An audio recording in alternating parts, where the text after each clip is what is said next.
Om Namah Shivaya, buenos días.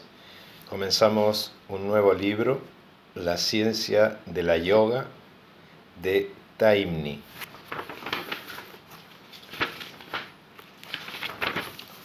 Vamos a comenzar con el capítulo número 1.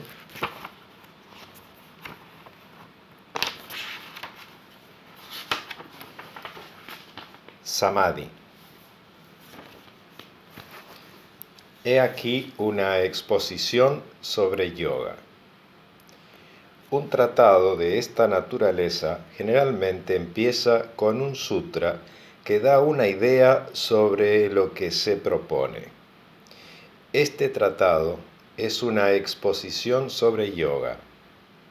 El autor no pretende ser el descubridor de esta ciencia, sino meramente un expositor que procura condensar en unos pocos sutras todo el conocimiento esencial sobre la materia. Se sabe muy poco acerca de Patanjali. Aunque no tenemos ninguna información histórica sobre él, la tradición oculta nos dice que fue él mismo que se conoció como Govinda Yogi, que inició a Shankaracharya en la ciencia de la yoga. Por la forma magistral como expone el tema de la yoga en los Yoga Sutras, es evidente que fue un yogi muy avanzado, conocedor de todos los aspectos de la yoga, incluso de su técnica práctica. Como el método de exponer un tema en forma de sutra lo desconocen generalmente los estudiantes occidentales que ignoran el sánscrito, será oportuno decir algunas palabras sobre el método clásico que adoptaron los antiguos sabios y letrados.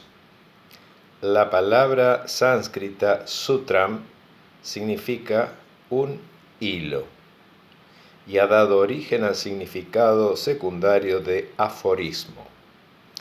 Tal como un hilo une las cuentas de un rosario, del mismo modo la continuidad sostenida de una idea mantiene el bosquejo de los aspectos esenciales de un tema. Las características más importantes de este método son la máxima condensación dentro de una clara exposición de todos los aspectos esenciales y la continuidad del tema básico a pesar de la aparente discontinuidad de las ideas que se presentan. Esta característica de continuidad es digna de notarse, porque el esfuerzo por descubrir el hilo oculto del razonamiento bajo las ideas aparentemente desconectadas, con frecuencia da la clave del significado de muchos sutras. Conviene recordar que este método prevaleció en una época en que no se conocía la imprenta y los estudiantes tenían que memorizar los tratados más importantes. De ahí la necesidad de la máxima condensación. No se omitía nada esencial, desde luego, pero sí se suprimía todo aquello que el estudiante debía conocer ya o que podría deducir fácilmente del contexto. El estudiante podrá darse cuenta de la gran cantidad de conocimiento teórico y práctico que Patanjali logró incorporar en su pequeño tratado.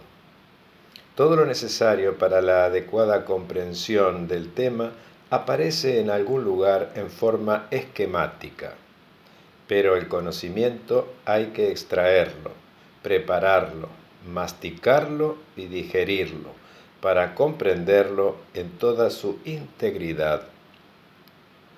Este método de exposición por medio de sutras puede parecerle al estudiante un moderno innecesariamente oscuro y difícil, pero si hace los esfuerzos necesarios para dominar el tema, se dará cuenta de su superioridad sobre los métodos demasiado fáciles que se usan en esta época moderna.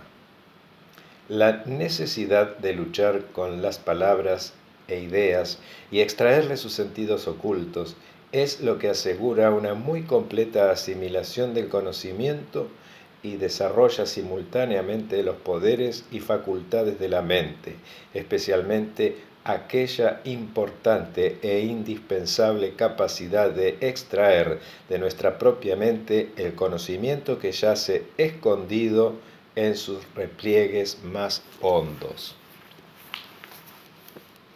Pero si bien este método de exposición es muy eficaz, también tiene sus desventajas. La principal es la de que el estudiante ordinario no encuentre el significado correcto, sobre todo si no está bien enterado del tema. No solo encontrará difíciles muchos de los sutras por su brevedad, sino que también podrá tergiversarlos y extraviarse por completo. Hay que tener presente que en un tratado como los Yoga Sutras, detrás de cada palabra existe un modelo mental completo, apenas simbolizado por esa palabra. Para captar la verdadera significación de los sutras hay que familiarizarse completamente con esos modelos. Esta dificultad se acentúa cuando hay que traducir las palabras a otro idioma que no posee vocablos exactamente equivalentes.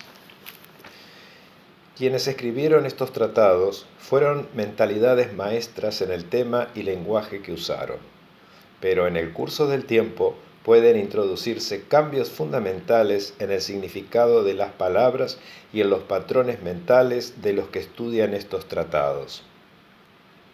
Todo esto aumenta las posibilidades de tergiversar e interpretar mal algunos de los sutras. En tratados de índoles puramente filosófica o religiosa, eso no importaría mucho quizás, pero en otros de naturaleza altamente técnica y práctica, como los Yoga Sutras, puede acarrear grandes complicaciones y hasta riesgos graves. Por fortuna, para el estudiante serio, la yoga se ha conservado en Oriente como una ciencia viva y ha tenido una ininterrumpida sucesión de expertos que han comprobado experimentalmente las verdades básicas de esta ciencia. Esto ha ayudado no solo a mantener viva y pura la tradición de cultura yógica, sino a conservar el significado de los vocablos técnicos de esta ciencia en una forma bastante exacta y claramente definida. Solamente cuando una ciencia se aparta completamente de su aplicación práctica es cuando tiende a perderse en una maraña de palabras sin significado y sin relación con los hechos. Si bien el método de presentación en forma de sutras es eminentemente adecuado para el estudiante práctico y avanzado, no puede negarse que no se adapta bien a las condiciones modernas.